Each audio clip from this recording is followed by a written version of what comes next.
What legal forms are required for termination of parental rights? In recent news, the topic of parental rights termination is gaining attention.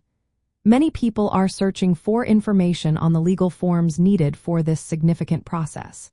If you or someone you know is considering this, understanding the necessary paperwork is essential. The legal forms required for termination of parental rights typically start with a formal petition or application to the court. This document initiates the termination process and must be filed in the correct family or juvenile court.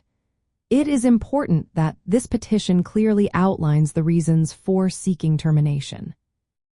In addition to the petition, a notice of hearing is required. This form informs the parent or parents about the date and time of the court hearing regarding the termination. It is crucial that this notice is delivered properly to ensure the process is fair. If the parent whose rights are being terminated agrees to the process, a waiver of rights or consent form may also be necessary.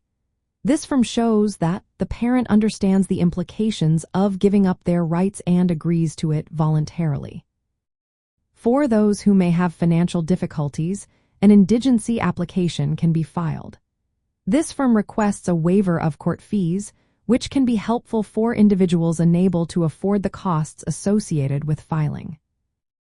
In cases where there is an emergency removal of a child, temporary custody hearing forms may be required.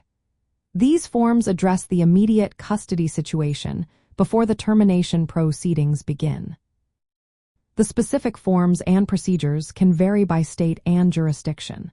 For example, in Gulf County, there is an indigent application for dependency and termination of parental rights cases. This indicates that individuals can formally request to be recognized as indigent in these cases. Some states also have specific timelines for temporary custody hearings after an emergency removal.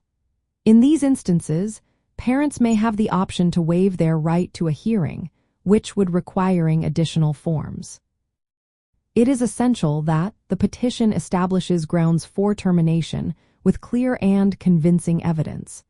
The court must determine that the termination is in the child's best interest. Given the complexities involved, consulting the local court clerk or family court website is advisable. This ensures that individuals have the most accurate and up-to-date information on the required forms and filing procedures for termination of parental rights in their area. Legal assistance is often recommended due to the serious consequences that can arise from this process.